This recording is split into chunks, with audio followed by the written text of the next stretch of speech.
11쪽의 노란색 소제목 3번 변화와 4번 강조를 보겠습니다. 각각의 밑에 여러 가지 표현 방법들이 나와 있는데요.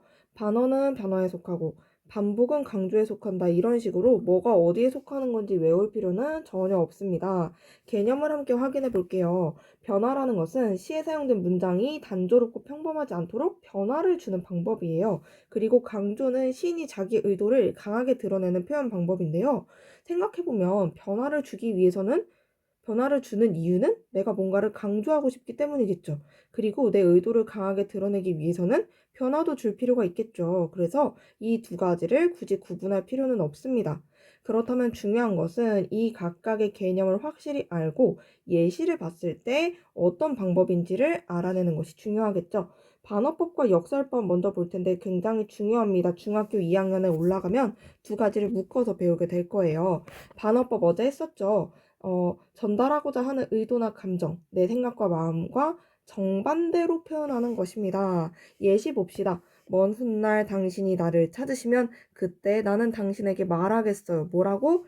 잊었습니다. 근데 잊었어, 못 잊었어? 사실은 못 잊은 거야. 그런데 거꾸로 표현하는 거죠. 그렇게 해서 오히려 약간 뭐지? 하면서 한번 더 생각해 보게 하고 또 강조해 주겠죠. 난 정말 너를 못 잊었어. 이렇게. 그 다음 역설법입니다. 역설법은요, 겉으로 봤을 때 말이 안 돼야 돼요.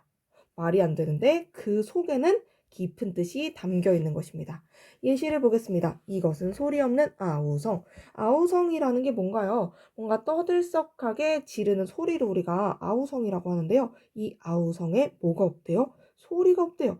아우성이라는 것 자체가 소리 지르는 건데 말이 안 되죠. 하지만 그 속에 진리가 담겨 있답니다. 어떤 깊은 뜻이 담겨 있을까요? 우리가 아우성을 지른다고 할 때는 보통 내가 뭔가 원하는 것이 있어서 그것을 강하게 표현하기 위해서 소리를 지르는 거예요. 그런데 난 소리를 내야 되는데 소리를 못 내요. 그러면 훨씬 더 그 간절하고 강렬한 마음이 강조가 돼서 표현이 되겠죠. 자, 다음으로 대꾸법입니다. 이것도 굉장히 많이 나오고 중요합니다. 구조가 비슷한 문장을 나란히 배열하는 방법입니다. 구조가 비슷한 문장이 나란히 배열되면 당연히 비슷한 구조가 반복되는 거니까 어제 했던 것처럼 운율도 형성이 되겠죠. 자, 예시를 보면요. 돌담에 속삭이는 햇발같이, 풀 아래 웃음 짓는 샘물같이 어떤 구조가 반복되고 있는지 여러분 한번 스스로 찾아보세요. 선생님이 3초만 줄게요. 자, 찾았나요? 자, 어디에 어떻게 하는 무엇 같이. 그 다음, 어디에 어떻게 하는 무엇 같이. 이 구조가 반복되고 있습니다. 다음으로 서리법입니다. 서리법은 말하는 사람이 이미 확실하다고 생각하는 내용을 물어보는 형식으로 표현하는 방법입니다. 예시를 보면 흔들리지 않고 피는 꽃이 어디 있으랴 라고 했습니다. 이거 오늘날에는 잘 안 쓰는 말투지만 물어보는 말투예요. 어디 있겠니? 라는 겁니다. 그런데 이거를 몰라서 물어보는 게 아니에요. 사실은 이 사람이 하고 싶은 말은 뭐예요? 모든 꽃은 다 어떻게 핀다는 거예요? 흔들리면서 피어야 하고 흔들리면서 핀다는 거예요. 그런데 그냥 형식만 물어보는 형식으로 표현하는 방법이 설의법입니다. 마지막으로 도치법입니다. 말의 배열 순서를 우리가 일상적으로 말하는 자연스러운 순서랑 살짝 다르게 바꾸는 것입니다. 그렇게 가오리다. 임께서 부르시면 원래는 어떻게 해야 자연스러운가요?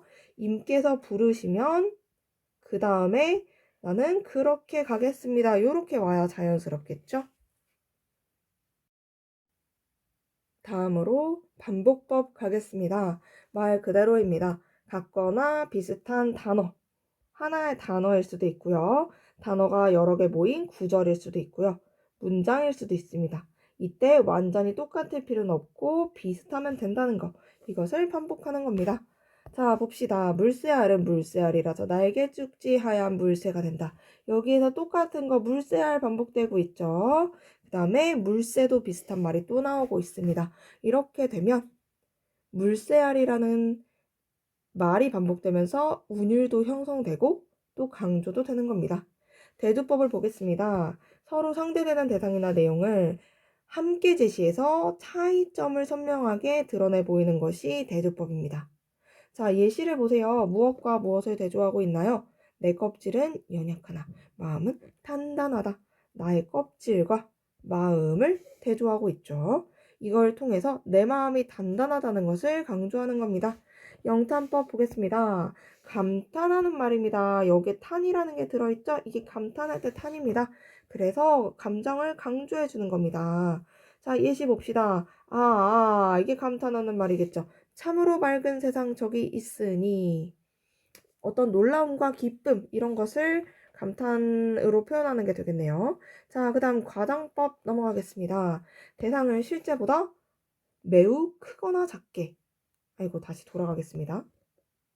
매우 크거나 작게 혹은 많거나 적게 과장해서 말 그대로 오버하는 거예요. 자, 예시 봅시다. 태산이 평지되도록 금강이 다 마르도록 평생 슬픈 회포 어디에 견주리오. 지금 화다의 감정은 뭔가요? 감정은 굉장히 슬퍼요. 이것을 강조하기 위해서 언제까지 계속해서 내 슬픔이 계속한다 했냐? 태산이 평지가 되도록. 태산은 중국에 있는 굉장히 큰 산을 말합니다. 자, 이것이 평평해질 때까지, 그리고 금강, 강이 다 마를 때까지 불가능한 일이죠. 그만큼 감정이 크다는 겁니다.